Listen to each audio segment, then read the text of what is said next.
Hello everybody and welcome back to episode 21 of the Resurrected the Winners You podcast. As ever, my name is David and I'm sitting here 666 miles across from Mr. Alex Aldridge. How are you doing today, Alex? Ahoy hoy! That was the number of the beast! That was the closest number to death that I could just think up off the top of my head. Actually, probably the closest number to how far we really are away that you've ever said, apart from the actual number as well. Yeah, which I still can't remember what that is. 500 and something. Are we closer or further away now that you've moved house? Further away. Further away. I moved a bit south. A bit more south. Well, and east. Oh, well, I moved east actually, so. Does that? Are you? I wonder if you're like any tenths of a degree hotter than you were at your parents'? I guess probably, yeah, because we're more into like Cambridge and closer to the Iberian Peninsula, maybe. Yeah, closer to Spain. Yeah, exactly. Marginally. Yeah, I can smell the paella and other stereotypes from here. What will we be? 1 or 2 days late by the time this goes live? 2, probably. We're going up tomorrow. Well, so that'll be 1. Yeah. Yeah. Good effort, I think. Yeah. Yeah. So we're all good. What day is it today? Tuesday, right? Yeah. So it'll be 2 days. It's going to be 2 days. Yeah. 2 days out of a schedule we made ourselves that nobody probably realises that we made. Probably not. No, but we've managed to. Well, we had a busy week. Well, I had a busy weekend. What were you up to this weekend? Yeah, Alex? me too. I went to a friend's. Well, he's not my friend anymore, but a work friend who's now leaving. So we went over to his house. I think the plan was to have a LAN Apex party. Legends crew. Yeah, yeah. We were planning to have like a LAN party of some kind, but it didn't really materialise that way. So what we actually had was we played beer pong for a bit, and then we moved back into gaming, and we had an Xbox set up. They played a lot of Gang Beasts, which I'm a fan of Gang Beasts. You know, okay. I don't know if that was the right well, I'm not sure I've ever played, to experience it the first time. Yeah, maybe. I've never played Gang Beasts sober, so. Well, neither have I. So yeah, I feel like having had a few drinks and just running about being rubbish at it is part of the fun. Yeah, good point. Yeah, once people get serious, well, that's the problem. Some people were good at it, and that then made it a bit shit. And then like on the other, we had like he had his TV on the wall where we had the Xbox set up, and then he had a smaller TV to the side where a PS4 was hooked up. And there was this guy there who doesn't really talk about video games at work at all. I didn't know he was into them in any way whatsoever, but shit hot at Crash Team Racing because he's apparently played it loads in his life. So he gave everyone a whooping at that. Try to think of the games that you should have played. Nidhogg would have been a good tournament game. And what's that other one? Tower. It was like an Ouya game. Mount Your Friends? Well, yeah, that would have been a good one. What's the... I think it was an Ouya exclusive for a while. It was like Tower... basically, you got one the one with you, arrows. One arrow each. You had to go and pick your arrow up before you could. Did we play that at an event? First time? I'm not sure. If we didn't, then I played it at Resd, which is the only event I've ever been to without you, because that was in like Birmingham or something. Yeah, and that's where I played Alien Isolation and have never played it since because it was too scary. Yeah, I keep downloading it and then uninstalling it. I do want to get to it. It does look fun. Yeah, well, maybe we'll do it. I think we've both already discussed this because I think we're planning to do it for our October month of skills, or whatever we decide to call it. So maybe we will get to it then. Maybe we'll add to the list. It may already be on the list. It's on my list, I think. Can I compliment you on yet more additions to the shelf of nerd behind you? I'm going to try it. The plan is... What a beautiful Zelda box you've got there, by the way. Yes, lovely. I'm going to try and change it every week. Oh, okay. I will fast run out of things, I think. So we'll see. This is one of the survivors of the game collection. Oh yeah, it looks. It was the creases in the top right hand corner made it almost look like it was sealed. I was about to say you're sitting on a gold mine, son. No, it's not sealed. It's in pretty good condition though. I think I have that Geralt that you've got there as well. I had all the intentions in the world to continue to buy those, but I think I've left it so long that I may have missed the boat on that. Well, you've missed the cheap boat anyway. Yeah. I have... you're going to have to tell me his name, because I don't remember anybody's name from that game anymore. The dude with the evil dude. Oh, the guy from the Headless Hunt, you mean? Yeah. Headless Hunt guy? Yeah. You might be able to see him up there somewhere, but I don't know if you can. Oh, nice. I cannot, but that's a good one. Yeah, I can't remember what his name is. Yeah. Did you get that banjo amiibo in the end? No, you didn't. No, you didn't, because it's in that shop, isn't it? It's waiting for you. It's waiting for me. I went and spent too much money on PS1 games instead.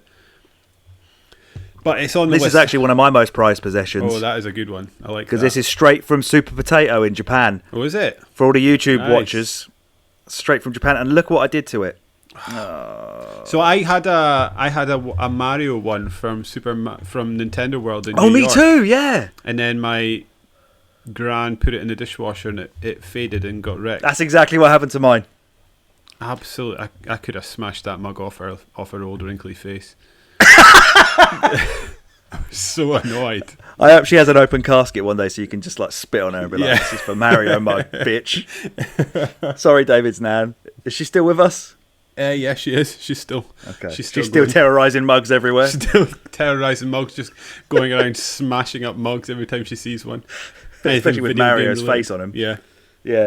She hates Italians, apparently, I think. Yeah. So that's done our customary insult nationality. So and old people. So we are doing well today. Do you want to give us what are we doing here today, Alex? Why are we here? Well, as we discussed in episode 20, we decided to play Death's Door. Hell yeah! You're going to tell me in a minute who made it, because I can't. I know it's Devolver Digital published it, but I don't know who developed it. It's Death's Door. It was released on the 20th of July 2021, so retro by our standards. It was, as Alex said, published by Devolver Digital, and the developer was a company called Acid Nerve. Acid Nerve have made... I went on their website to have a look and see what was going about, and they had like a bunch of Game Jam games, but the ones that seem to have actually made it out, they have Titan Souls, which I'm a big fan of. I think Death's Door is a better game ultimately, but Titan Souls is a great game. From the brief period I played Titan Souls, I completely agree with that. Yeah, there's a game on phones called Telepaint, but I didn't recognise it and I don't think I've heard of it. It's on phones, so yeah. Their next one is Death's Door. So they've not got a huge catalogue, a bit like Cellar Door for the old Rogue Legacy. Don't have much going on, but what they do is good quality. It's an extremely... They're getting better. Yeah, I'd say so. Well, we'll need to try out this Telepaint, see what we think of it. Yeah, they may have dipped and then come back up again. This has got an 85 on Metacritic. What would you say to that, Alex? What say you to an 85? What say I? I say perhaps a wee bit generous. Generous? By only a bit. Only a bit. By like maybe 5. I would still give it... Yeah, I wouldn't give it an 8.5. I'd give it an 8 if I was sticking it on any scale of our old style. Yeah, I think I'm trying to think. Yeah, I think I'd probably agree with that. I really, really liked it, but there's a few issues with it, I guess, that probably bring it down. I completely agree. There are some quality of life things that could have happened. There are some design choices I'm not quite sure about. Mm-hmm. Sometimes it's just not tight enough. Okay. Like I went through periods where sometimes I was playing it and I was thinking, man, I wish the isometric Zeldas played like this. And then at other times I was just thinking, oh yeah, but maybe they're just a bit more deliberate in their pacing and stuff, because the combat therefore is more manageable than it is in this. Because one of the things I found quite a lot is, well, number one, like I said to you, nobody seems to know what iframes are in this company, because the amount of times you can just get stun locked and hit over and over again without any iframes started to get to me. It seems like for a fast action combat game, you kind of need to give the player a little chance to not get wrecked continuously and stun locked. Yeah, There's no poise either. You can't stun lock enemies back, so they'll just tank through. Every enemy will tank through all your hits. I guess that's true, because usually I find so if I was to, whenever I'm in a boss fight or in like a fight with a bunch of different enemies, if I was going to win it, i.e. come out the other side, I usually did it like with a bit of swagger. Whereas if it went wrong, it went wrong fast, and I died quick. There was no like, I took a hit here, took a hit there. It was like, oh no, I've taken 3 hits here. This is it. The wheels have come off entirely. Yeah, I guess that's fair. A lot of the hits I was taking were when my guy would get stuck, like hitting the wrong way. He would be hitting away. I found it all the maybe it's because I was obsessed with the hook shot thing. Maybe. And that was what I was doing wrong. But almost every time I was getting hit by an enemy, my guy would then swing the sword to riposte. Well, no, I'm trying to riposte. But he would be swinging the opposite direction. He'd be basically back to the enemy. And I'd get hit again and then again. And I found that happening so many times. I just thought, have been your hook shot. You're not going to have a lock on, but... Because that's honestly, I never had that experience whatsoever. It could have just been your hook shot. But if they're going to let you or just fight something like I was doing weird, I don't know. Yeah. Maybe we can praise the combat because it's actually trying to keep you being on your toes and mobile, because that's the only way you're really going to succeed. Overall, I enjoyed the combat a lot. I actually came at this, maybe, I don't know if it's slightly different, but this is a slightly tangential point. I came into this expecting this game to be punishing, and I didn't find it as hard as I was expecting it to find it. I blew through enemies most of the time. And I think especially when you've upgraded your stuff. Yeah, I could have done with this game being a good bit harder, if I'm honest. There were points I found really frustrating. A couple of rooms where you get mobbed by those pink doors. There's one in like the overgrown ruins or something. One of the dungeons for that I got stuck on for absolutely ages. But by the time I got to end game and I kind of really got my skills honed, it wasn't. Yeah, you're right. There wasn't much of a challenge. Like that Gravedigger boss that we'll get to later on, I did him in one go, and his little mates never got near me. I thought the last boss was pretty tough, not as a fight, but as the bit before it was pretty tough. Yeah, and I guess I maybe didn't have the same issues in terms of the combat with you, but I found that the annoying, not the annoying, but well, they did end up being annoying, but the bits that took too long or felt difficult or things that kept tripping me up were things that weren't fun. So like if I was getting beaten by the bosses over and over again, I'd have been absolutely fine with that, I think, to an extent, because that's the fun part of the game. But then there's things like searching for those seeds was tedious, but it wasn't difficult. But I found but then that last boss, which I'm sure we'll get to, the boss himself wasn't hard, but I was finding those charging things with the shields on them, they were getting me a lot, and it meant that I was dying and having to redo the sort of bit where you were running between boss fight sections, which I didn't much enjoy. And then, because, I mean, I'm sure we'll get into the validity of there being no map in the game at some point, but when there was no map, because you are encouraged to use the doors to navigate around the place, have you done the Jefferson Octopus section for the secret ending? Yeah. I could not, for the life of me, remember how to get back to the sunken ruins, and honestly I must have spent about 45 minutes trying to figure out how to get back there. So it's like little things like that I feel like are more quality of life improvements, because it's like that's what I was getting towards, rather than difficulty, because as I was saying, like the actual bosses, they were fun, but I've faced harder like the Souls games are much harder than this, and they are. And I'd say things like Hyper Light Drifter are harder than this. I'd even say Rogue Legacy in stages was harder than this. I just feel like, back to that point you were just making there, if you are going to build a game with, windy paths that interlink with one another, and you're going to give us shortcuts, that's great. I like that, and that is good level design. If you're going to tell us fucking compass directions... to the east, saying north, and we don't have a map or even a compass. Oh my god, I can't see what's east. They were like, is this north. Way north? But like, is north the top right corner of my TV? What's north? North is east. Fuck off. Like, the compass on like the bearing in the game. Oh, that upset me. And why can't you? Why is there no fast travel ever? Like, why do I have to go back and basically, right? Every time I did something in the end game where you're trying to find any of these things, I just killed myself as soon as I'd found it, because I ain't spending 20 minutes getting lost looking for the door I came in on. I'll just kill myself and go straight to it. Yeah. Why can't I just do something to take me to the last door I was at? Like, needless padding, but. We're being harsh on it now because we're gonna get the shit out the way, because there's a lot to like about this game. A hell of a lot. There's a reason a lot of people like it, because It is, and you can call it Zelda meets Dark Souls all you want. It's a Metroidvania as well on top of that, which I'm a big fan of the genre either way. But we'll talk about visuals and music and everything else later. But all of it, I'm struggling to think of a game that came out in 2021 that I've liked more this year. Nothing at the moment seems like it's going to beat Resi 8 for me, and that's not necessarily because Resi 8 is amazing. I had such a good time with it, but I don't think anything I can see on the horizon is going to get me saying this is better than Resi 8. I've got Returnal downloaded and ready to play after this, so I can't wait for you to start that. I'm looking forward to that. That might be, and now Hades is out on a good console. I'm going to try again. Okay. See how far I get. We're still teasing that one, folks. One day we're going to pop up with a Hades podcast out of nowhere. Because you'll be ready. Yeah, we're not even going to announce it. No, it's just going to hot drop. So the 1 week where we say, what's the next episode? Dunno. Then you know what it is, really. Yeah.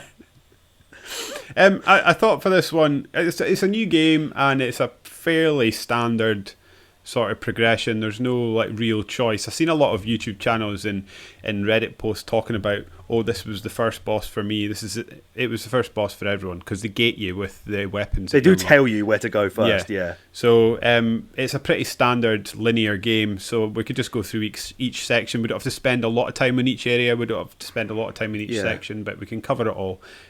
This game opens with the Grove of Spirits, which is for all intents and purposes the training area, right? Yeah.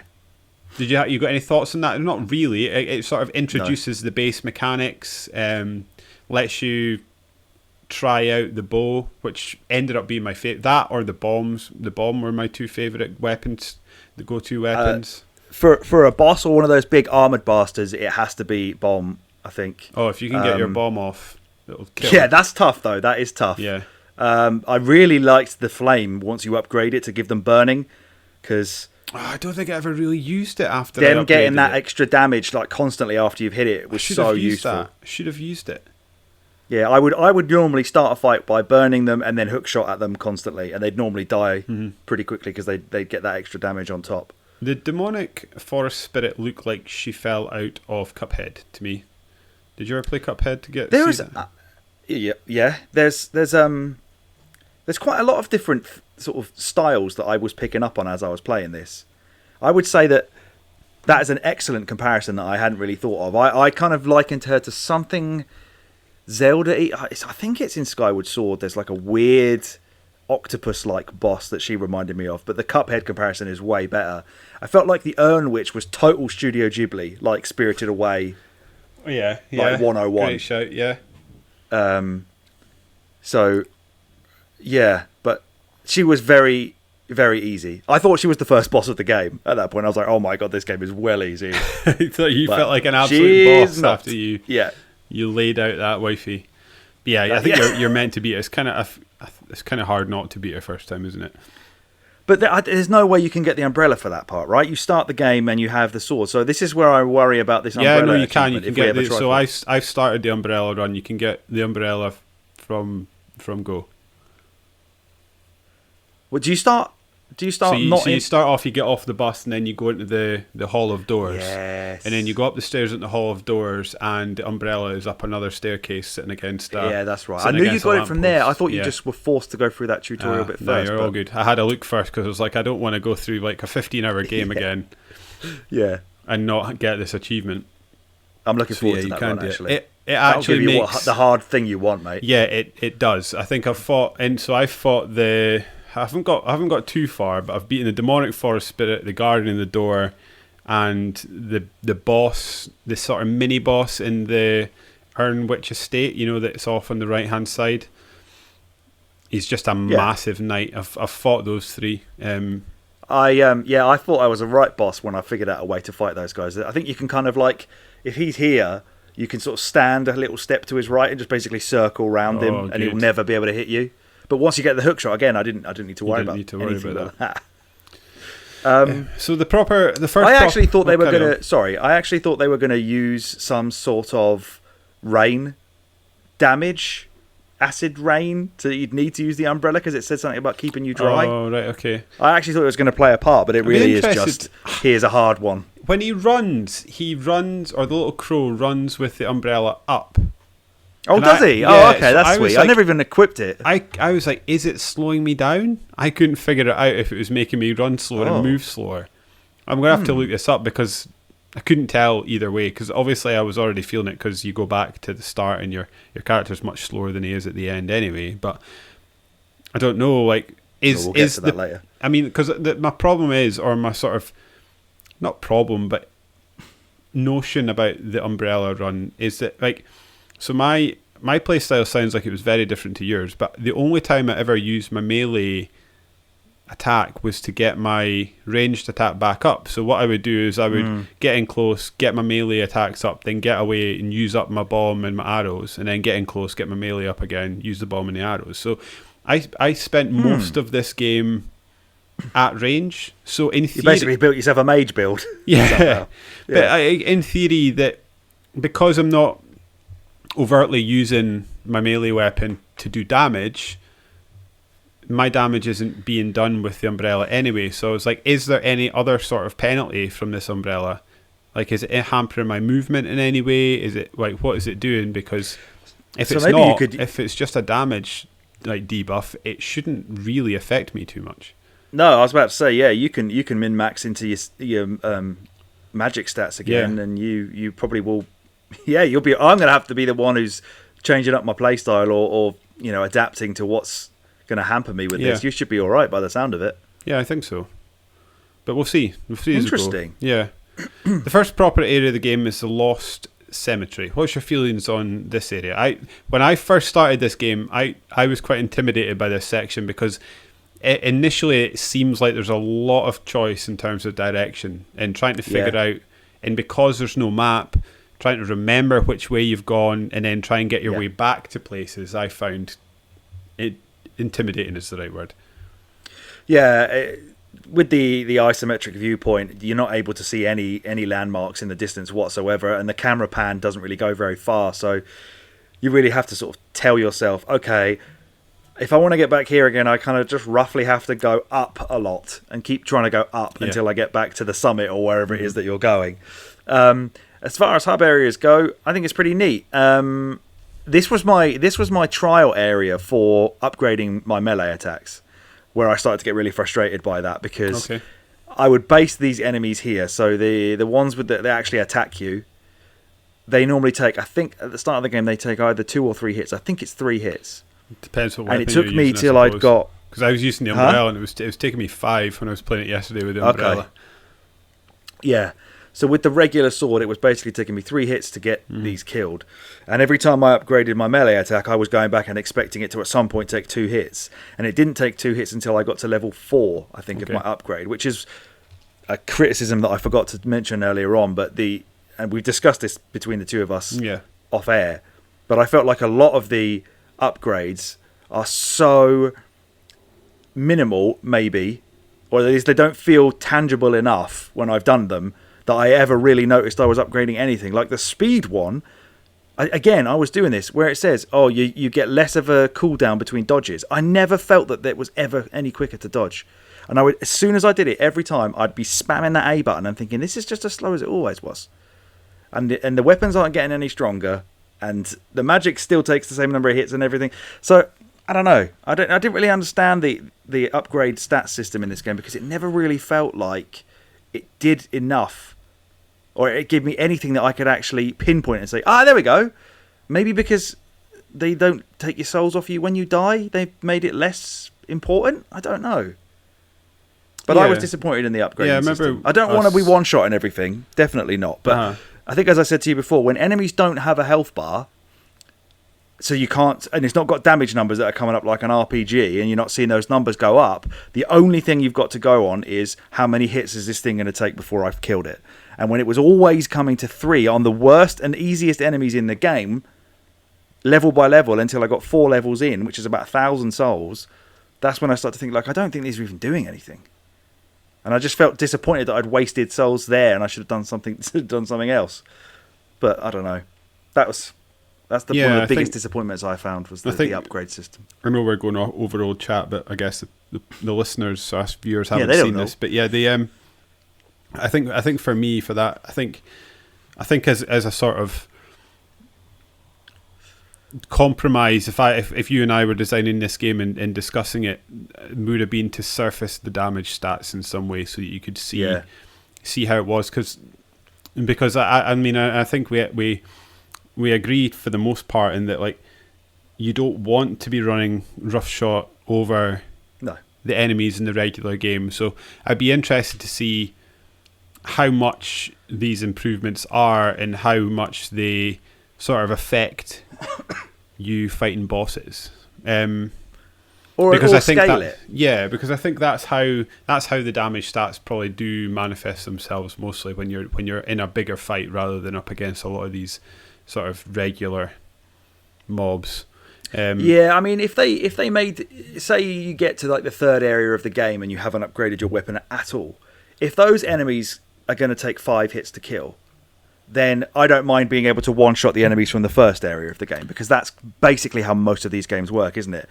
You'll render the earlier stuff complete trash mobs and you'll smash through them, but then you've basically scaled yourself to effectively like the Watchtower enemies. It's just like the pointless Oblivion levels in which in Elder Scrolls Oblivion the enemies scale with you, so you never actually get any more powerful. That's most Bethesda, isn't it? The most pointless leveling up system I've ever seen. I wonder if maybe it's so arbitrary. That's just number. Yeah, I wonder if perhaps this is a victim of then, because it seems like it's built by a small team and it's based on their releases, these are small sort of small team games that are fairly nascent in the sort of the company's history, and maybe if they had a bigger budget they would have just changed the enemy type, because that's maybe all you have to do is give an enemy a different skin, make it a different colour, and then just increase its health. They did it with like the wizardy things, don't they? I guess the problem, to try and play as devil's advocate, the problem is they want you to come back, so like even right up until the end of the game you're coming back to the first area. And beyond the end of the game. Yeah, so I don't know. It's one of those that I can see your criticisms and I think they're totally valid, but I just don't think it bothered me in the same way as it seems to have bothered you. I think because mainly when if you're playing the game in the way that they expect you to play it, it will become less of an... I'm sure not a lot of people probably did an upgrade and they went straight to the cemetery and tried to kill everybody in one hit and get annoyed because it didn't happen. So maybe if you're just pushing straight on to the next area, you kind of don't notice it and you'll effectively be scaling it in your head anyway. It could have been a time constraint. It could have been one of the last things that they did. Maybe they just felt like, they're going to make it really, really minimal, other than, as you say, on the bosses, where you're not going to find out if that's making any difference to your ability to fight bosses unless you've died to the boss and then upgraded and then gone back. That's the problem, is maybe they could have surfaced it a bit more. I completely agree with that. So that you knew what you were doing. Because as you say, you don't want the regular enemies to be an absolute pushover, but if you're upgrading your damage to the point that maybe you're hitting, I don't know, how often do you hit a boss? 50 times? And then so in every level you're reducing it by 5. That's not something you would maybe notice in the game from moment to moment, but if they leveled the damage, you would see that and it would be a bit more tangible. There is bits of this game that it felt like it was trying to be obtuse just for obtuseness sake, rather than because it actually had something to say with what it was doing, which I guess is what people like about the Souls games. Yeah, see, if it wasn't for the leveling confusion, I actually really like the cracking armor on the bosses. I know you and I both sort of said when you killed them, it was kind of a surprise every single time. For some of them it was. So like if they had like those big knights, there was a lot of smooth surface area that when they got towards dying, it was obvious. But the more intricate enemies that had a bit more detail going on, it wasn't as clear, maybe just because of the design of the character. Does that make sense? Like some of them were obvious, some of them weren't. Like those knights were obvious, and then that lady, that flower thing in the training area was incredibly obvious. Yeah, but there was other bits and pieces that just weren't. Like I didn't think the frog was overly obvious. I didn't think what was the other enemy? Well, in the weirdest way, the last boss, when you fight the Lord of the Doors, you actually start cracking him, and then once you get to the bit where you're chasing him, he's basically got all his health back anyway. Yeah. Yeah, because So there's bits before he goes through his little gate where you can get a good number of hits off of him. Yeah, I was just going to say that. Yeah, I'm not sure. But that was that pointless? Yeah, don't know. I guess it was. Yeah, yeah, maybe. Overall, I did enjoy the Lost Cemetery. What do you think of the Guardian of the Door? That Guardian. That's of the Door, the best boss in the game. It was hilarious in a way that none of the rest of the game is, because I thought this was like a signal of things to come, and then it just never. I guess it does do comedy throughout the game, but not in that way. Like there's the pothead guy, but then there's that was I was laughing out loud that you're fighting an actual building. So good, so strange. Yeah, I loved that fight. But yeah, that was tough. That was tough. Yeah. It took me a lot of goes to get that. Mm-hmm. So after you beat the guard in the door, you go up and you meet the crow. And this is the first time you get a bit of an introduction into why this game is here and what it's got to say for itself. And then you're sent off to... I mean, I guess before we start talking about the Ernwich estate, if you got anything to say about the first crow area, he just sort of introduces the story, tells you that he's on the hunt for these massive souls, and it seems like something's sort of broken in the sort of death-life continuum, and it's up to you to try and his soul is trapped inside the door, right? So to get the door open, to get his soul back... I think so, yeah. You have to then get these 3 souls, otherwise this guy's going to die. Yeah. I do really like the office area. It's really sort cool. Of film noir. It's so it's so sterile as well, and then as you collect shiny things, your desk it's all on your desk. Yeah, it's brilliant. It's the only colourful thing really in the level. It's really, and I do like the little characters as well who are in there. The 2 little crows who are working away. One of them loves typing so much they could take their typewriter out later on, and the other guy befriends all the forest spirits. And doesn't one guy spill ink on one of them or something? Yeah. That would be why there's a black one running about. I don't think I ever clicked on that. I must have not. Yeah, if you talk to him at that point, he says, he fell into a pot of ink or something. Yeah, I love that area. I thought it was really stylish, and I like how it kind of opened up and you found more secrets out after you'd done a boss fight. You'd end up at a different part of it and come back to the main bit again. I thought that was one of the best design parts of the whole game. Yeah, and as you sort of progress and explore the area and unlock different weapons and things like that, it becomes apparent that this used to be on a much larger scale and it's fallen into disrepair for some reason, which I guess you find out later on in the game. Yeah, because the old current lord is a bit of a selfish prick. Yes, but then we move on to part 3, which is the Ernwich Estate region. I was a big fan of this area. Have you got any? I absolutely love the house. The whole setup of that house was great, and her keep coming back and being like slightly perturbed with you, but not ready to attack you yet. And to get rid of her, you basically have to twat her with your sword till she gets frustrated and leaves. Yeah, she'll appear and say, "Oh, my house is in a bit of a mess. I hope it's not you, because it'd be cross." And then you can just run up and smash her with your brawly. Yeah, I think she's the coolest character in of all the bosses easily. Yeah. And I just really like the setup of going into a house full of pots, and she's put a pot on her son's head. Yeah, and when he bows and he spills all his soup everywhere, and he keeps offering you soup. Yeah. I love that. So you're sitting on a bench chatting to him, and he just like pulls out a spoon and goes, "Do you want some soup?" And you're like, "Nah, it's all right, mate." But for some reason, the soup spoon has just got a big hole in it. Is this? Oh, I didn't notice that. I don't understand what's going on with that. But yeah, the pothead guy was great. He was really, really fun. But it's another scenario like Cuphead of these anthropomorphic drinking apparatus effectively consuming their own brains out of their head. Yeah. So it turns out that she's trying to keep people that she likes alive, and a way that she's figured out to keep them alive is sort of like remove them from death's stare or like radar, is to change their head into a pot. And it allows them to just sort of fly under death's radar, I guess. Is that right? Is that what you picked up from that? He's got no time for pots. No, he doesn't need it.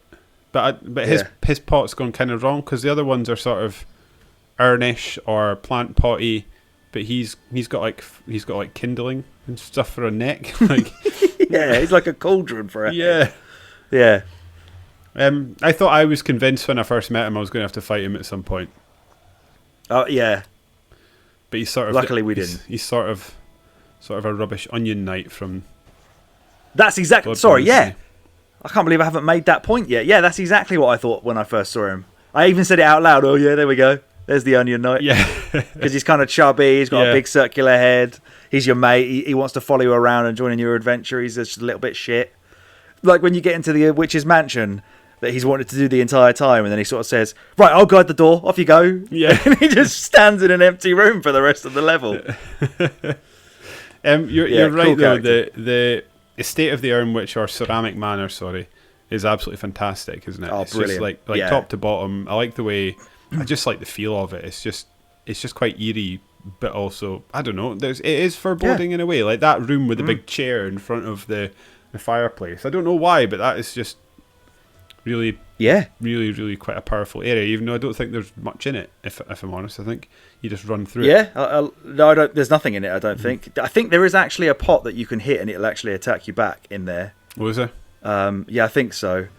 I love how she weaponizes some of the pots as well. You know, there's ones that like the suicide bomber pots. Oh, the suicide bomber pots. Yeah, the ones I ended up really enjoying was the sort of weird cannon pots that fired green things at you that you could fire back at people. Yes, I really love proper those Zelda things. there. Yeah. It was. Oh yeah, that's like the little cannon boys that come out the ground. And any Ganon fight in the N64 era where he's firing those balls at you and you've got to just hit them back. But I really love. What did you think of the sort of pre-boss final area, the inner furnace? Were you as much of a fan of that? No. What about that's the one where you have to hit the thing? They hit the ball things, right? Is that one, or is that something else?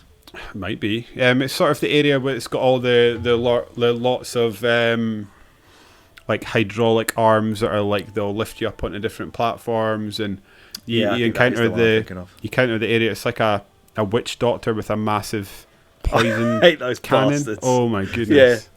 Long range, just shooting at you, and then I love how they leg it when you've dealt with all the mobs around you, and they know they're the last one left, and they just kind of run away. Yeah, is that not? Are you sure that's not the bit where you've got you know they're on the platforms that have got like bull heads, and you have to hit them? And yeah. I just didn't understand what you were talking about. Yeah, that is that. Yeah, sorry, I wasn't clear enough. Yeah, I mean it's not a terrible area, but I found that one was a bit easier to get lost in, whereas the mansion was perfect for this style of viewpoint. Sure. No map, shortcuts. You can kind of find your way around it because every area is quite, distinct rather than just lots of caves with hydraulics and stuff like that. Yeah. And then what do you think to the healing system in this game? Let's have a little tangent again. So this is what do you think to that? You find a seed and then plant the pot. I quite like talking of pots. Yeah. I quite enjoyed it actually. I mean, like, I think it's a different conversation when we're going back and talking about trying to find all the seeds in pots. Yeah, but in terms of like, and you and I spoke about this earlier. I thought these seeds were going to be much more of a commodity than they actually ended up being. Absolutely. So yeah, I like the idea of it almost felt like a bit of a risk reward in that you've carrying these seeds about that you can replenish your health when you need to. But if you get to an area that you don't need it, to just carry on without it. I would like to see them pushed down that a bit more, because then it's a sort of risk reward. But I guess that undermines itself in that when you die you don't lose your souls anyway, so maybe it never was going to work that way. Yeah, I think I agree with you there actually. Maybe just so it would take out the whole finding them all bit at the end of the game that's one of the worst parts of it. But yeah, to have not as many seeds as there are pots would have been great.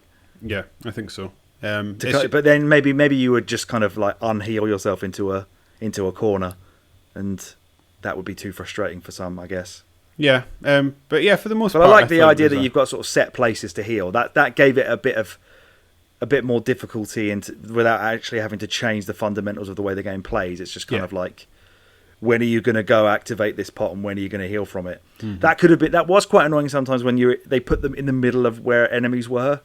And then you have to like frantically plant a seed and then harvest it while you're getting like spammed with fireballs and enemies chasing after you. But I still like the system quite a lot. I don't know. I think some people may have an issue with it, but I don't know why. No, I was quite a fan of it. So this then brings us to sort of the first big boss, so to speak, of the game, which is the Grandma Witch of the Urns. I enjoyed this fight. It was good. And because me too. They sort of foretold 3 of the big souls. When you fought these big souls, it felt like a moment. It felt like a bigger thing than sort of the mini bosses that you fought around the area. But she was fun. Did you ever manage to set her on fire?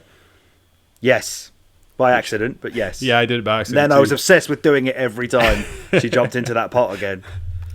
I just feel like her fight had the most personality to it as well. Yeah, I think so. You know, that it really spoke to what she's about, what her house is about, the way she's been talking, and the way, you know, she's got these pots that she throws at you. She gets inside her own pot. It was all very thematic. Mm-hmm. Whereas if you jump forward to the fight, like the Betty fight, that was just a monster that did a couple of... That was so void of personality, that boss. Yeah, there's no build up to it whatsoever, really. No, in the way that this one wasn't. This was the sort of anti-Betty. Yeah, and yeah, it was just fantastic. And I do you know what I like that the game did as well? Once you beat all these big bosses, you had a moment where they humanized them's not no, absolutely.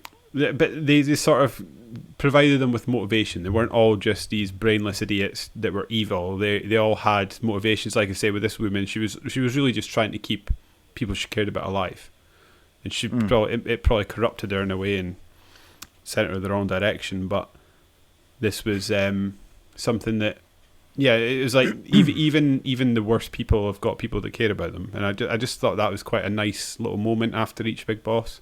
I really enjoyed that as well. Yeah, nice, and it was quite funny as well. The Gravedigger had some funny. Didn't he say she died how she lived with a pot on her head? Yeah, something like that. So, you know, it wasn't all taken totally seriously, but I really did like the touch of, you know, we're going to have a little remembrance for this boss who's just going to lie there. You can't attack him anymore. You just have to kind of walk back out again. Mm-hmm. It kind of almost made you look a little bit like the bad guy that you've walked in and, in this case, smashed up her house and then killed her and then just walked out. I also quite like it in that, like, yeah, they've got like nice little music. They've got this nice somber little part about the game. Then it's like a hard cut, no music, and you're sort of just standing there, and then they're all looking around. You just leg it out the door. I don't know why that just entertained me so much. Yeah, I suppose actually at this point you are the bad guy. Before you realise that there's, you know, less of a autonomous nature to this reaping of souls, you are effectively the thing that every single one of us is afraid of. It's just a cute little crow instead of our own mortality. You know, they've personified it with a cutesy little chibi character, but realistically, what you are doing is cutting off people's mortal coil, which is what we're all really afraid of at the end of the day. Yeah, it keeps me up most nights. Yeah. And it's, I guess, like the multi-layered part of this story is that it's just a story about how death is an inevitability and it's actually part of life. And when your turn comes, it comes, and it's maybe not something that we should all be scared of, and just try and accept that it's happening. And I think somebody says that at one point, don't they? That I wish people knew it wasn't so scary to be. That's right. That death wasn't so scary. Yeah, and it might be the Gravedigger. I can't remember who said that. I think it might be Death himself. Oh, probably. Well, of course it was. Of course it was. But yeah, you're right. You are. I don't know. You're sort of an inexorable part of life, in the same way that like a wasp is part of the food chain. They might be little buggers, but they've got a role to play, and I guess that's the crow. This is just your part, and it's not a nice part, but it's something that's got to be done. Yeah, it starts off as if it's just a sort of a day job with an extra curricular assignment for an old friend. Yeah. But, you know, as we learn later on, it's more of a what you were being forced to have to do, rather than something that the crows actually want to be doing and getting any pleasure out of. Yeah. Apart from the one who likes typing. Yeah, of course. So once you've beat the witch, you then move on to the Overgrown Ruins, which I think is a nice sort of...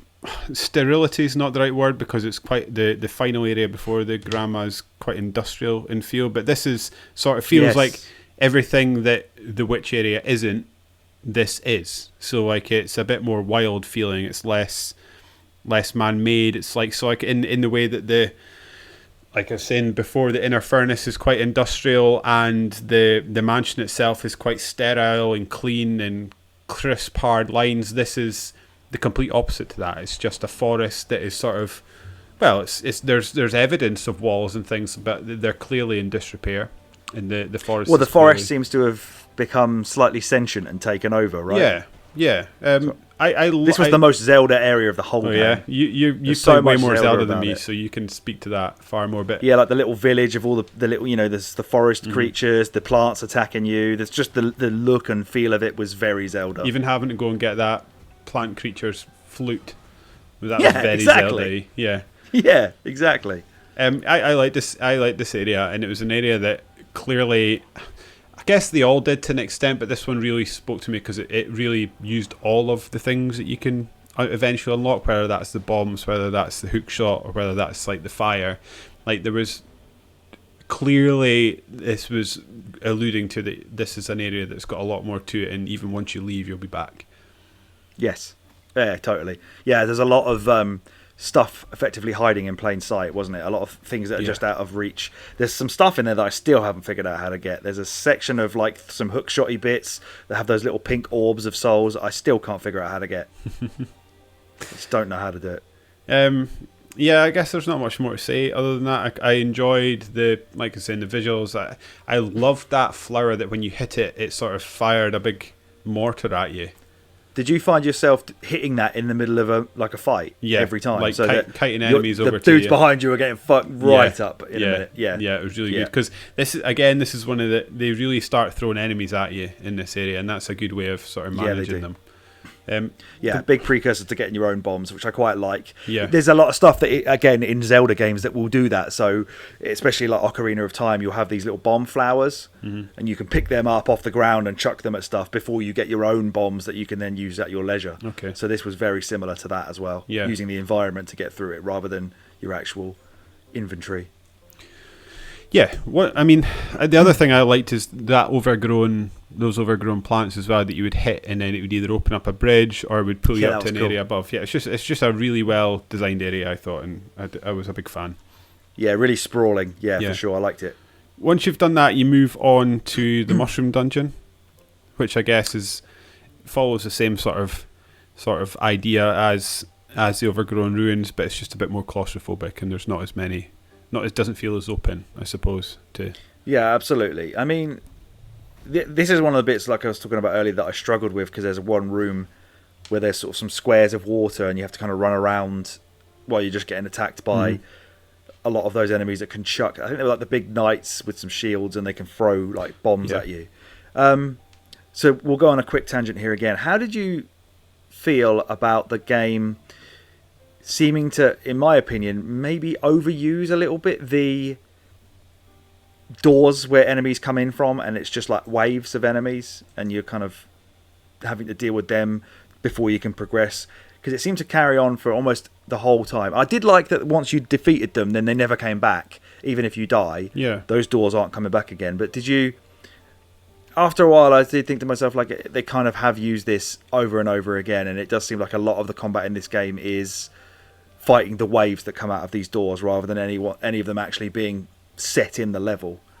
Maybe not so much in the outer bit in the forest, but once you get into the dungeons and stuff, it seems like it did. No, I think you're probably right. It's not something that really registered with me until you're saying it now. But yeah, you're probably right. They did. It was used a lot, and I guess it's another nod to the fact that this is a smaller budget game. But it's a valid point. Doom and Doom Eternal do it. That's basically how all the enemies appear there, so it's not a bad way of doing it. I guess it's also a way to it makes your collection of souls like I was saying, I've now 100%ed the game, but I've still not fully upgraded myself. No, I mean, whereas I may have if those doors kept coming back, because you can't farm them. So but yeah, you're probably right. What did you think? Is this the area? This is the area where you first start meeting the Frog King? Is that right? who's a lot less polite and forgiving than the Queen. Sorry, the Queen, the Urn Witch. Yeah. This guy's just out for you from the get-go. He just thinks you're a dick, and he'll keep popping out of the water to tell you so. Again, you can hit him though, which was nice. Yeah. Sometimes he would stick his head out of a wall, and you just give him a twat, and off he goes again. Yeah. This may be one of the areas that I got lost in quite a lot inside his little the mushroom dungeon. That was one of the most sort of hard to find bearings. I'm trying to look at the. I like the outer bit though, the flooded ruins or whatever it is. I like that part. I'm trying to look at the other areas in the game, and I think is this the area then where they had the sort of the enemies that looked like little furry mushrooms, and then you have to hit them to get through the area, and they would all start popping out the ground like little spiders. Oh yeah, yeah. Was that this area? Yeah. Yes, that's right. And they were a little. Excuse me. For me, they were little buggers because they kept dodging out the way of my arrows. They were good at jumping out the way of your stuff. Oh yeah. They seem to be more keen on dodging your attacks and being hard to hit than they were actually attacking you. Actually attacking you, yeah. Yeah. The Overgrown Ruins has got that other one. It's like that tiny little spider that fires fireballs. I very rarely dealt with them ever. Just kept running. You kind of have to hit the fire back, right? Yeah. Just ignore them. Yeah, I ended up just ignoring them. I was so desperate to hit one with a sword, though. They were so quick, weren't they? Just I getting thought out your at way. some point I must be able to get these. If I keep upgrading the speed and stuff, surely I can kill one normally, but you just can't, I don't think. They're just far too quick. You really have to. I think I did it a couple of times, but you really have to get right at them quickly. Yeah, I thought you had to just hit that fire back before you had even a chance to hit them. Otherwise, you won't. You do miss a few. I think it was, I just kept swinging, and I think I did eventually. If you fail first, just keep doing the same thing over and over again. That's the lessons for life, right? Yep. The Flooded Fortress, I was a big fan of aesthetically. Me I too. thought this was a real nice switch up of. That's one thing this game did really well. Is that it's good at each area felt distinct, and each area within each area also felt nice and distinct. And this is another example of that. And they started playing with the floor tiles and things. Well, they probably did that in the Mushroom Dungeon as well, actually. But yeah, they started really playing with the floor tiles, and a lot of them were falling away. So like by this point, you've got to hit those things to make them appear as well. The little, that's right. And by this point, things. You've got your bomb, and very often, if you use your bomb, it's maybe a really deadly attack, but it would disappear. It would make the floor disappear, and you wouldn't be able to get it back until you hit that floor loved that. again. You could make people drop into the water and stuff. Yeah, that was really cool. Yeah, I really enjoyed this area. Those boomerang guys caused me far more trouble than they actually probably should have.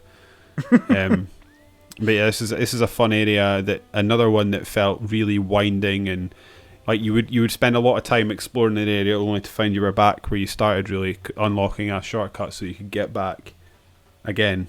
But yeah, I really enjoyed this area. I'm kind of struggling for much else to say to it, but it was just a good fun area. I like how they played a twist with the making the platforms appear when you go back at night time and you're following the little moon things. I thought that was a really nice little touch. And you can see the moon reflecting in the water of the flood. I also like the big statue of the frog looking like a big badass in the middle of it.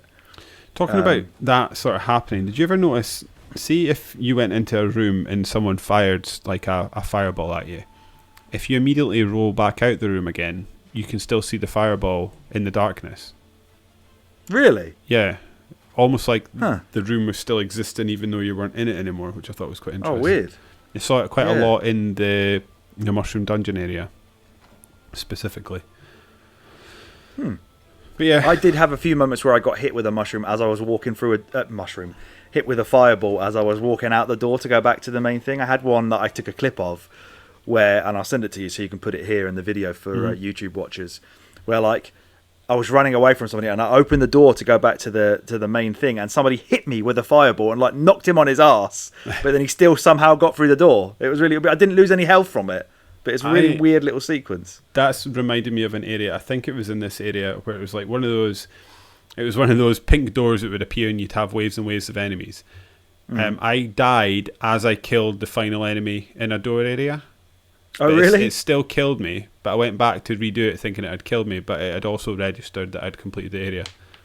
What, is that in one of the chest things? Or no, just like a door it's just bit? one of the pink door areas. I managed to die as I killed the enemy, and it still registered, which I thought was an interesting... If this was a Souls game, it would have made me redo the whole thing. Yeah, one thing we haven't actually brought up yet is... the way that you get your items in this game, where you get eaten by these chests and have to do They were great. But before you could fight inside the chest, this is where you had to get the doors to open, right? By getting souls. So you had to go find these dead crows and then sort of make their souls float to this door that would then eventually open. And for some reason, it's so minimal, but I thought it was such a cool little touch that when that door's opening, you immediately gain control of the crow again, and you don't have to wait for the door to open fully. You can sneak round and then cut in, and like a half-open door. Okay, yeah. I don't know why I found that so good, but I love the fact that if the door's opening towards you, you could just be like, right, I'm going round it and just going to run in. I'm not waiting for you to open all the way. I don't know why I like that so much, but it's such a nice, neat little touch. Talking about neat little touches, one of the things, say if you, the sort of Sonic the Hedgehog tapping his foot animation, if you just left the crow sitting not moving, they moved their head around exactly like a crow moves ahead, sort of like stuck quick. Really well done. There was some cutscenes where he's doing it as well. He's just like waiting for the guy to finish talking. He's just gone absolutely nuts. Yeah, that was cool. Yeah, I really enjoyed that. I guess, so next we move on to the Frog King himself. What did you think of his fight? Too easy. Yeah, I thought that too. It was way easier than the Witch, I thought. You put the pressure on me by telling me you did him in one go. Yeah, he was a bit too easy, and his little butt stomp animations were far too easy to telegraph and get out of the way. And it didn't seem like he was even able to pull you towards him when he was pulling those tiles weird, off. Wasn't it? That was so weird. It's like should I not be getting dragged towards you as well? Because I'm not. I can just kind of stand here and watch. To the point that I was allowing him to pull me in so that I could get some hits on, regenerate my bow, and then run away again. Like it was oddly easy, really oddly easy. Yeah. Do you remember how I got my one death on that fight? Do you remember I sent you the video? Yeah, what was it? Where I got fucking greedy and was hitting him too close to the edge of one of the tiles and just fell into the water on my last health bar. Dickhead. I was going to not mention this because I couldn't find, again, like, try to get, because I wasn't taking notes at the time, try to get the info to back this up was quite difficult. But I am convinced that is meant to be a joke on Donald Trump, that frog. Oh, yeah. His language, the way he speaks, his sentence structure, he even calls, like, it's like the crooked crow, and he like Donald Trump in his presidential campaign was calling Ted, forgotten his name, but he was calling him Crooked Ted. And then there's like when Joe Biden? No, it was. I thought it was Crooked. Maybe it was Crooked Hillary, was it? It was Ted. Anyway, the Americans here will know exactly who I'm meaning. He recently went on holiday when his I'm sure his state got power cut or something, or got flooded, and he went on holiday when they were all struggling. But the only Ted I can think of is Ted Cruz, but he was a massive Trump arse-licker, so it can't be him. It is Ted Cruz, yeah. So he ran against him. Maybe he's turned on him now. He turns on everybody. Well, he ran against Ted Cruz in the first when he got elected. So right. And then he also there's things like when like remember when Trump got COVID and he was like it was when he was getting his health check when he became president, and he was like, there's the doctors have never seen such a healthy man in ever. Like the frog was saying stuff like that. He's like, there's never been such a good leader. I'm the best leader there's ever been. Like there's never, like some might say, there's never been a better leader. Like they were really getting close to it, and if it's not deliberate, they have accidentally stumbled across like a Trump parody. I'm sure of it. Wasn't the frog meme thing, that was Trump related, right? Well, he's also a bit frog looking as well, which again played into it even more. In the frog meme, yeah, like the thing that they were using for the racism or whatever. I can't remember what it was all about. Which then got me thinking. I was like, so are the other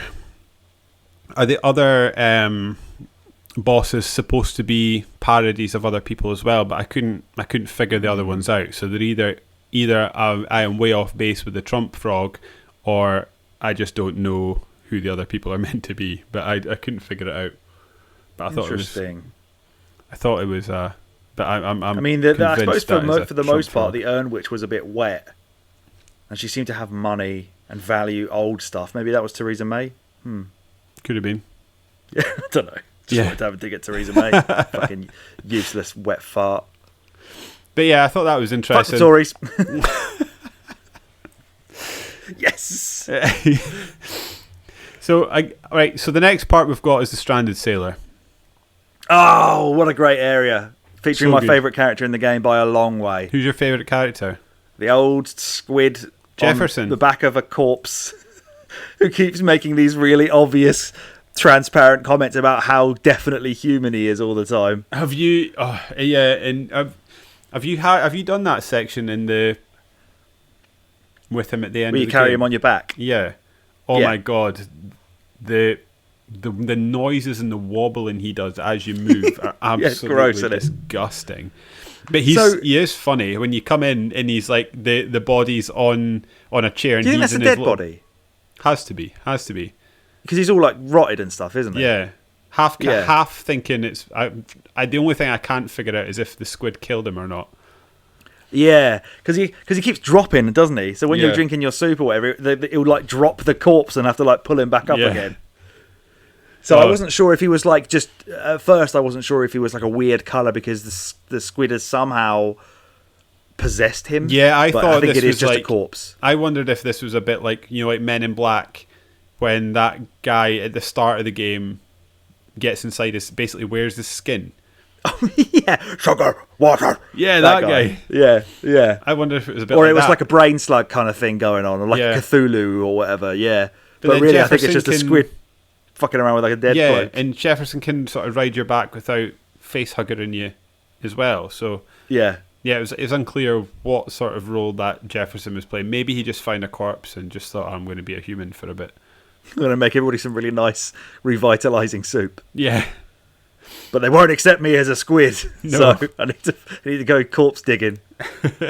I really like that premise. I thought that was really cleverly done. And like I said, I love the way that he kept talking about how he had all these digits and he had limbs and all this kind of stuff. And yeah, it was really cool. He's probably my favourite. It's a nice little setting. Yeah, I agree with you. I think he's probably my favourite NPC because you also meet, is it Barb in this section, who's like the Barbara, the Bard? Barb the Bard? Oh, I haven't listened to his song yet, actually. Oh, none of them. I didn't find any of them particularly funny. No. I mean, a lot of it was sort of game humour, wasn't it? It's usually like self-deprecating Yeah. most of the time, that they say something weird and it's obviously weird, and then they kind of realise they've said something weird. Yeah, I didn't really think too much about this, but he seems very similar to the pot guy. I think that was the problem I had with him. Just that Yeah, I guess so. he wants to follow your adventure around again, but he's not going to go right the way in with you. He'll wait here and write his song while you go off and do the actual work. Then there's that other guy that you sort of rescue from the mushroom dungeon.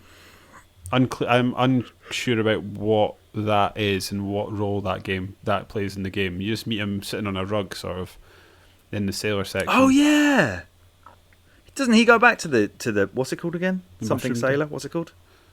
The stranded sailor. That's the one.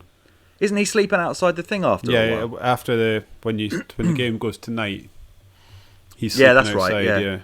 But I just don't really know what his part, and he's just sort of a character you interact with. And I thought, oh, you're going to find out why he's in prison, but I never, unless I just never noticed.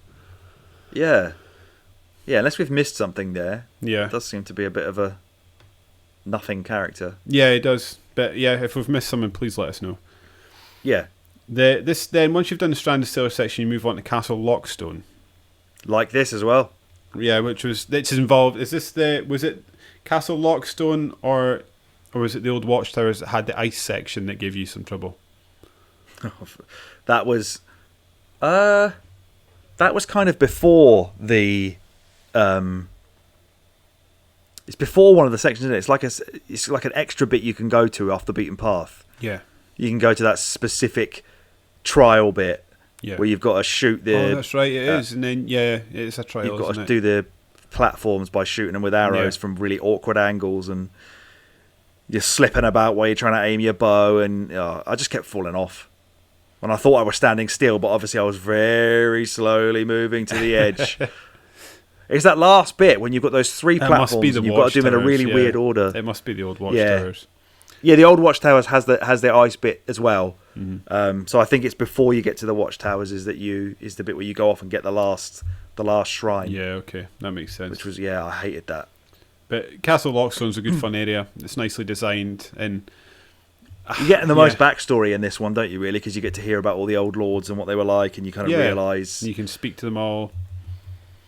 Yes, once you've done I think a room full of those pink doors of enemies again, you get to then talk to the ghost of the Lord, and they talk about how the current one's gone a bit mental, and he's I'm assuming he's supposed to be mortal, isn't he? But he doesn't want to be. That's what the main guy's doing, isn't it? That's what the current Lord of Doors is. I guess it's a bit like.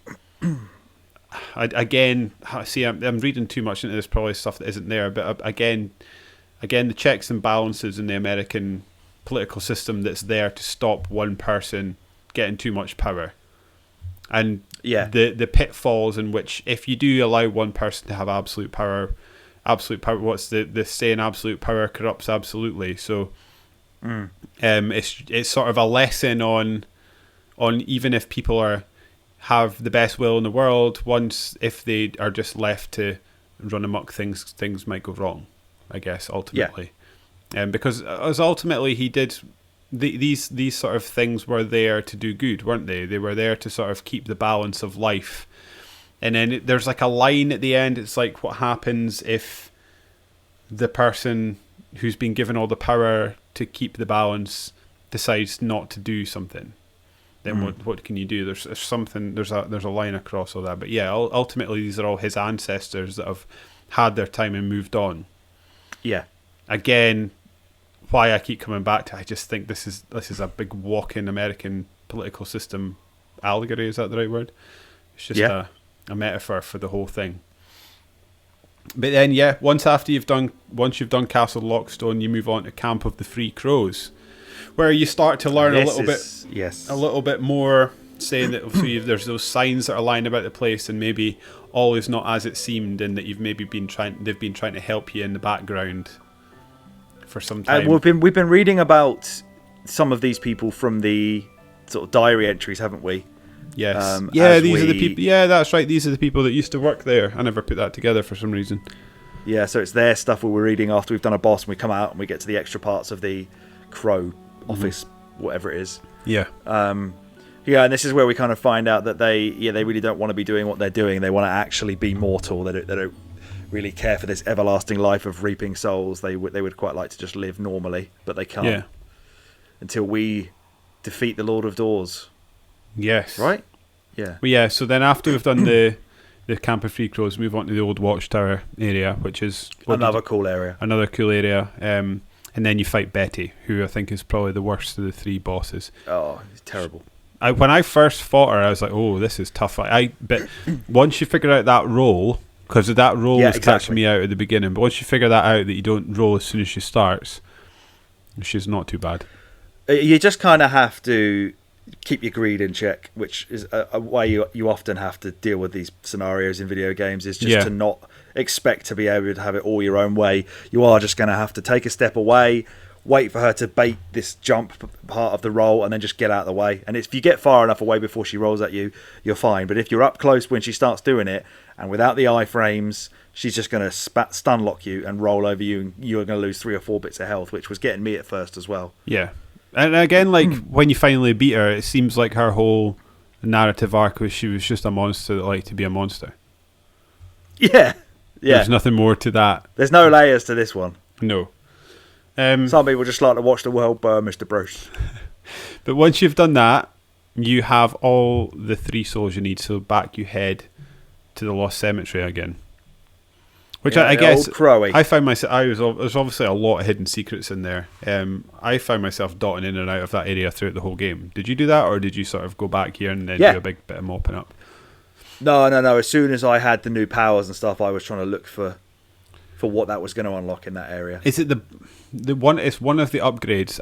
I don't know which one it is. It might be the arrow that's like hidden under. It's a bomb wall that you explode, and it's hidden under a bridge. I found that by accident. Isn't that the one where the camera pans round when you actually find it? Maybe. Oh no! Is that it? That's not in the Stranded Sailor, is it? You know the bit where you have to do those the riddles, and it's talking about like things that you can't see. Oh, I know what one you mean. That was quite a fun one with the things you can't see. Yeah, that's very original Zelda. Like if you go back and play the original Legend of Zelda on the NES, the amount of walls that you have to bomb and you just do it by chance and it's a secret is fucking ridiculous. So that kind of felt like a little nod to that. Yeah. So then, Death's door open and you meet Death, who's a wee guy with a bum bag. Yeah. He's a bit of a dude, actually. Yeah, I quite enjoyed him. And then the crow the Grey Crow loses its mind a little bit, and you've got to fight the Grey Crow. Yeah, because we kind of learn at this point that we are doing Death's work for him because he just couldn't handle it. He just got fed up of it. Yeah.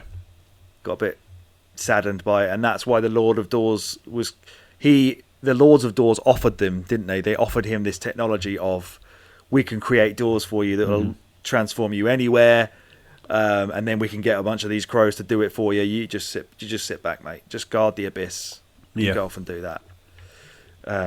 But yes, at this point, it's just is it that the crow turns on us, or is it he was always going to do that? I can't remember. Does his soul get trapped I can't remember what happens now. They did it yesterday. I forgot as well, but it's almost like, I think we were both at death's door, mate. Yeah, the crow wanted something, and he got in there and he found that it wasn't there.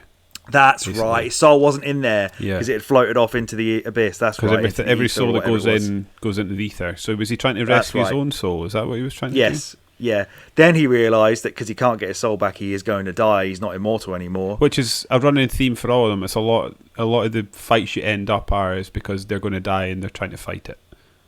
Yeah. But ultimately, so this guy just decides he's going out, not swinging, but like running. Yeah. Very dog-like. Yes. In his movements. Mm-hmm. This was a tough one. This was probably, as far as just the plain boss fight itself, taking all the rest of the ancillary stuff out, this was probably one of the hardest in the game. Certainly for the last bosses. He was definitely harder than the door, harder than Betty. Yeah, I'd say harder than the Gravedigger for me. Yeah, and it really... It's one of these areas that just sort of, it's just a black area and is really quite, I don't know, I quite enjoyed the again, if we're talking about like the aesthetics of the whole game, this was a nice contrast to everything else that was going on, because there's a lot going on in a lot of the game, apart from maybe the noir section, but even in that, there's a lot happening. Yeah. This is just sort of a boss section. Everything goes black. Yeah. I enjoyed it, but yeah, you're right, probably one of the tougher of the main bosses. Yeah, his hookshot stuff wasn't too bad to deal with, but when he's firing all those crows at you and you've just got them kind of swarming around you and he's just running head first at you. I think I could be wrong here, but it feels to me as if he was one of the only bosses in the game that actually dealt you damage purely by touching it. Is that right? It could be right, or is that any enemy? I can't even think back No, now. I'm trying to think. I think you're probably right. I'm trying to think of all the other bosses in the game. Like, I don't know if you can just kind of walk up to the other ones and not get hurt unless they attack you. Yeah, I think you're right. Yeah. But this guy, if you touched him, you'd take damage. Mm-hmm. And then you kill him and he thanks you for killing him. Yeah, it's not that bad, as Dev says. Then off he pops. Yeah. So once you've done that, this takes you to the Hall of Doors, because you realise that sort of the boss man about town has actually been corrupting the place and not doing his good job, and he refuses to die as well. Yeah, needed to be dealt with. So you go and this is one of the most protracted boss fights I think the game has. It just goes on and on forever. And it was and there's not a lot of checkpoints. This is the thing we spoke about again when we were playing this afternoon, but the boss fight itself isn't quite hard, but I found moving to the different areas a bit of a tough time from time to time. Well, I think primarily they were tough because the fact that it takes you back to the beginning every time, and you've got like a bit of running and platforming, then a boss fight, then running, then a boss fight. When you keep getting taken back to the beginning of that, you're just going to rush your way through it, and you're not going to play it properly. You're going to lose your head, and you're going to fall off the edge, or you're going to forget the timings or the positionings of those stupid bull doors that come at you. So I think it was too easy to get frustrated because they didn't help you out. They put you through such a slog. Every time you failed at any point of it, you're going straight back to the beginning again. Yeah. And then the reward at the end of all of that was a boss fight that's wasn't really that tough, and he had some moves that other enemies had already had, like the rolling one again. I assumed that they were just was it an amalgamation of all three? I think so. I was picking up on different boss patterns that the other ones had made, and my assumption was it was just you had to. What was that game we played recently? Was it Streets of Rage, where you have to refight all the bosses again? That's what it. Yeah. That's what it felt like. Oh, he certainly was doing that when he was in their area. Yeah, yeah, absolutely, yeah. So you basically had to beat every single boss in a one shot, He's gone on M Bison. Is it M Bison who can use other people's moves? Yeah, I think you're right there. Shang Tsung as well. Yeah. But yeah, fine. But to me, it wasn't a highlight. That final boss.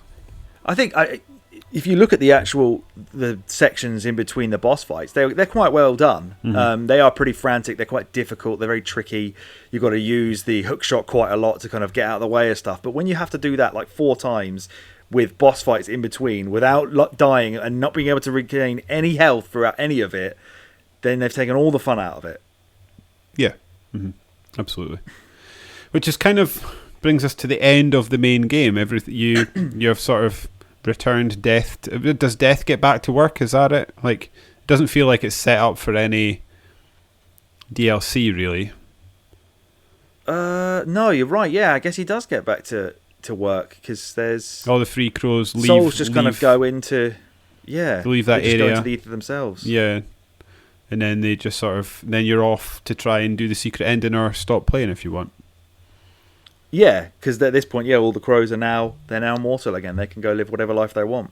Yeah, and I don't know how much time you want to spend on this, but essentially, I'll do a quick run through of what you need to do to get the secret ending. You've got to get the Rusty Bell Tower key, which is left on the floor in the final area after you kill the Lord of Doors. And then you've got to put each of the 7 ghosts back in their little house, which is strangely Muppets Christmas Carol. Would have got a look about them. Yeah, totally. Yeah, and luckily they weren't too far away from it most of the time. No, you kind of knew if you found one, you were near their house, so you just had to sort of count them back. Then you've got to find 3 owls in the witch's area. You've got to plant 50 of your life seeds. You've got to do the avarice chest, which is another. That was fine. That was fine. Yeah, Jefferson's octopus, which was fun. Yeah, that was.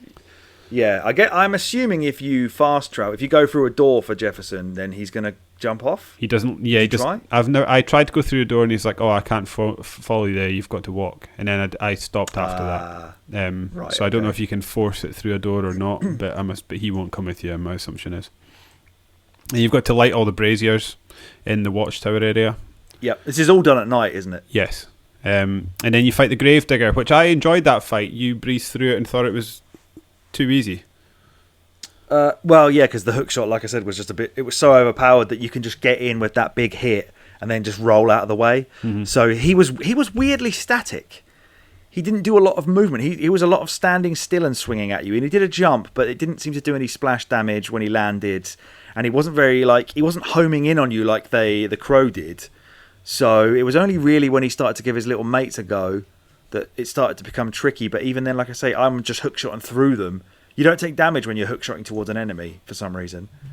So yeah, I did. Like I said, I did it first try. I was slightly disappointed because I expected that to be like a real epic sort of Gurman the First Hunter fight from Bloodborne. After you'd said it was a really good one, I was really looking forward to it. Yeah, I really enjoyed it. I think it took me 2 or 3 attempts to do this one. Well, you have a different play style, so maybe your play style made it a lot more frantic because you've got all these things rushing you, whereas I'm just ignoring them to get straight in. Yeah, I'm Mike Tyson. You're Floyd Mayweather. Yeah. So do you want to talk about the secret ending, or do you want to? I don't know what it is. Because you've made it. Tell me. So once you get all the tablets, if you go to the back area of where the crows are hiding out in that little area.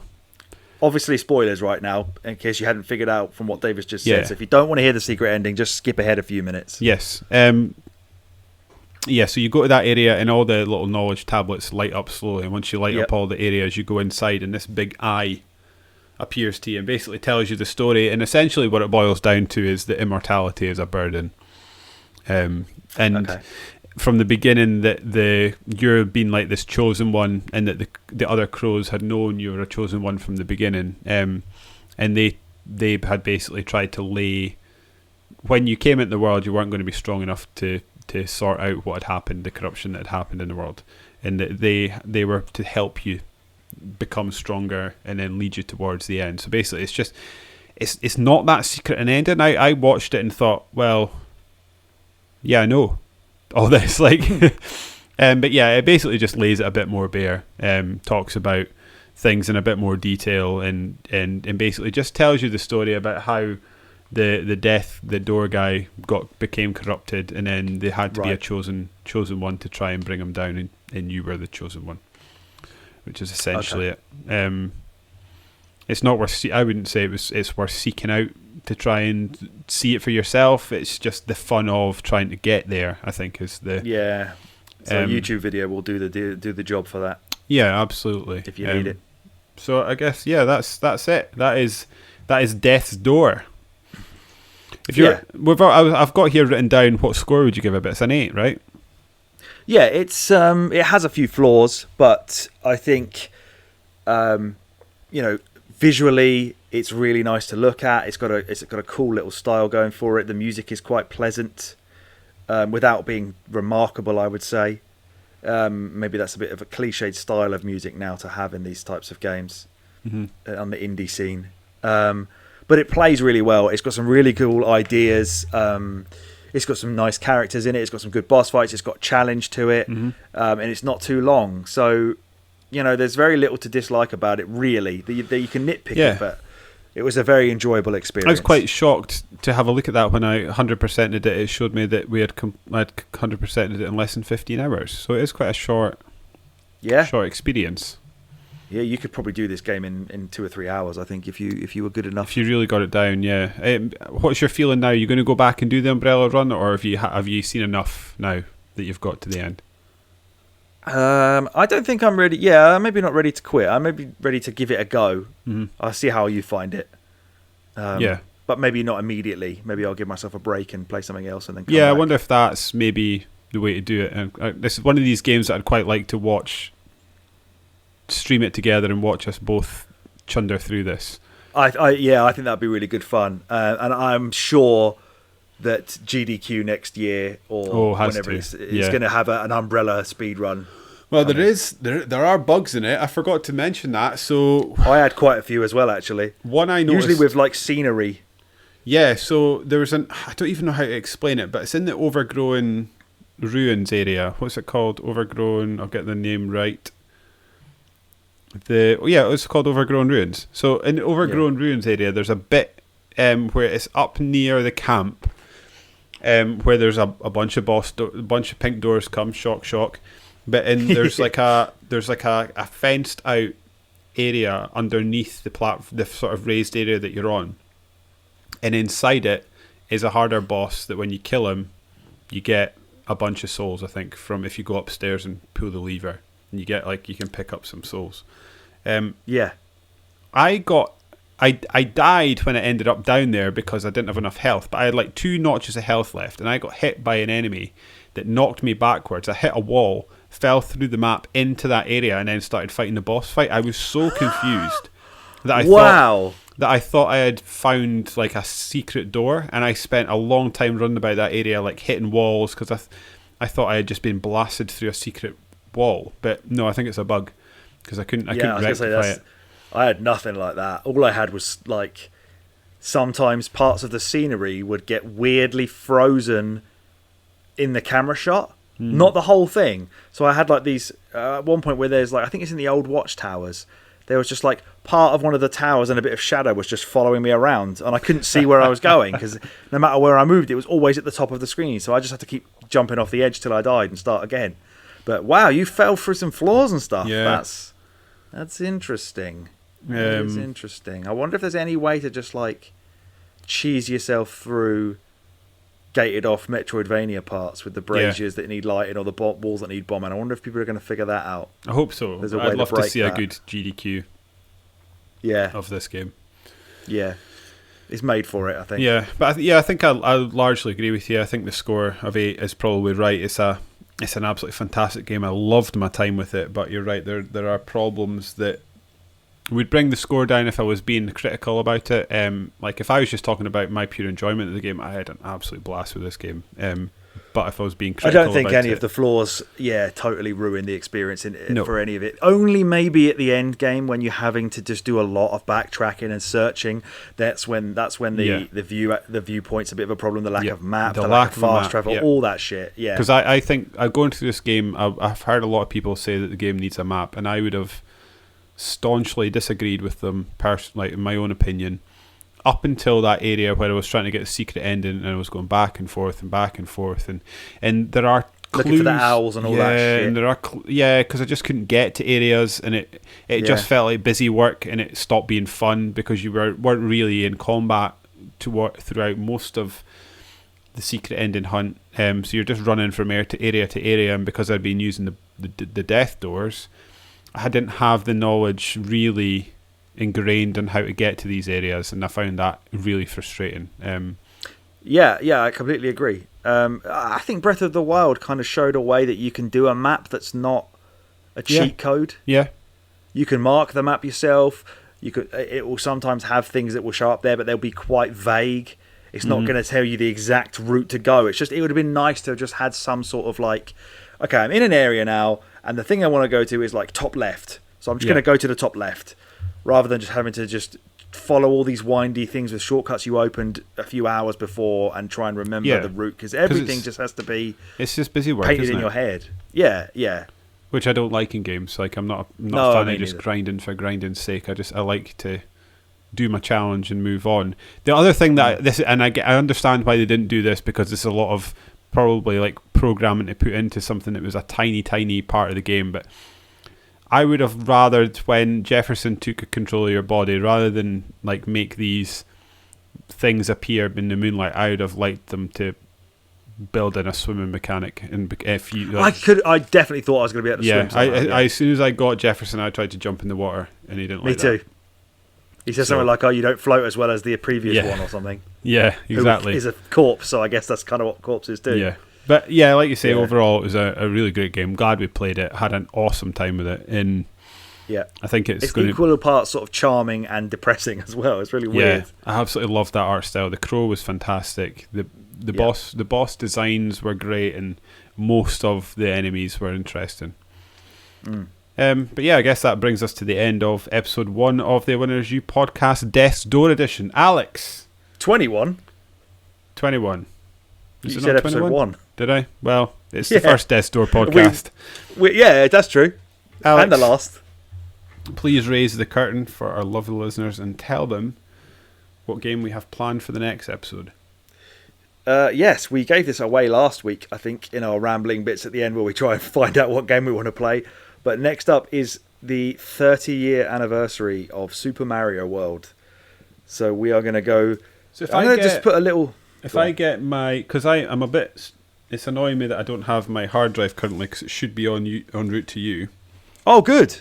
I was going to ask you about that, actually. That's where all my ROMs are. I do have this one, but my one beef is I feel like when I work PCs, they are a house of cards that if I move anything or touch anything that works, it's liable to explode and come down. Now, my emulator, my RetroArch, knows where to go looking for ROMs and ISOs or whatever you call them, which is the hard drive that I don't have. So if I got Nintendo Online, I assume Mario World's on that. Yeah, absolutely. I might just do that and then play it on my Switch. Because then I can lie in bed and that still has save states on it, so yeah. I think that's maybe the way I'm going to do it. Right, I'm going to say, and I'm going to precursor next week's episode. Actually, it's going to be less than a week from now because the anniversary is the 23rd. So luckily the game doesn't take more than an afternoon to beat once you know what you're doing. And especially if you don't try and get all the 96 exits. So 2 things I'm going to preface next week with is that, 1, this is the one game that I think comes closest to the answer of, is there a perfect video game? I think this is the closest you can get to saying, yes, a perfect video game exists, and it is Super Mario World. See, I think the perfect video game that exists is Tetris. Oh, there's a spanner in the works. I don't think it does anything that it doesn't set out to do, and there's nothing it does that's bad. Oh, bloody hell. I didn't need this kind of fucking quandary in my life right at the end of the pod. Might not be the best game in the world, but it's perfect for what it tries to do. Yeah. And second of all, I genuinely don't believe that you have probably ever 100% completed this game. I've never completed this game. And I am really looking forward to showing you all the secret exits. Yeah, I can't wait. I don't want you to look them up. I want I want to be able Okay. to tell you them more and I'm show you. absolutely delighted like you're your big making me play brother. this game. Yeah, I'm delighted you're making me play this game because this is like one of my gaming shames. Like all the old Mario games, I've played them so much as a kid, but I never completed any of them. I don't think. I never completed Mario Brothers, Mario 2, Mario World. Oh, why? I the tell you what Lost you levels. could do. Nothing that was on All Stars I've completed. Oh, okay. I can send you that as well. So what I was going to say is, the only thing with getting this on Switch that could be an issue is that you can't stream it if we want to watch each other play, which you could do on PC. But you could just download BSNES and then use that emulator instead of RetroArch for a bit. Okay. And just play these games on that, and then go back to RetroArch. Yeah. No, because I think when you go into RetroArch, you can tell it what drive to scan. Where to look for. Yeah, so you won't be able to load the ROMs you've already got, but you can tell it ROMs in a different place. 100%. 100%. Okay, right. We'll figure this out. Yeah, but these people don't need to hear this. You don't need to hear this part. Go away. It's a secret between me and David. Let's do some housekeeping, and I've written this down so that I don't trip over my words like I normally do every week. So, if you would like to speak to us and tell us what you thought of the game, please do. You can get in touch with us over on Twitter by following @awinnerisyoupod. Or if you would like to have a bit more to say, you can fire us an email to awinnerisyoupod@gmail.com, and we will try our best to get back to you, or even, if you're lucky, read you out on the podcast the next week. If you're a fan of the show, please consider leaving us a review on iTunes or whatever podcast provider you use, as it really does help drum up support for the podcast. We love you all, but we'd really like to bring more people in the door, as it was allowed us to devote more time to making a podcast we both love to make. And with that, I've been David. Also, like and subscribe on YouTube. Yes. Oh yeah, we've got a YouTube now. Some people can see our face. Yeah. My worry about this is the YouTube video seems to be going up slower than the podcast. So, well, that's natural though. It takes a long time. I guess I'll get quicker and I'll get better at editing as we go. I know I'm by no means the finished article. So, well, we've got a lot of work and learning you're to off do. work this week, so this might actually not be the case. You might get it done before I do. Yeah, this one might get done quick. Yeah. And on that bombshell, I've been David. He has been Alex. We have been A Winner's You, and I'm out. Keep gaming. Oh, that was John Cena. What am I doing this all shit for?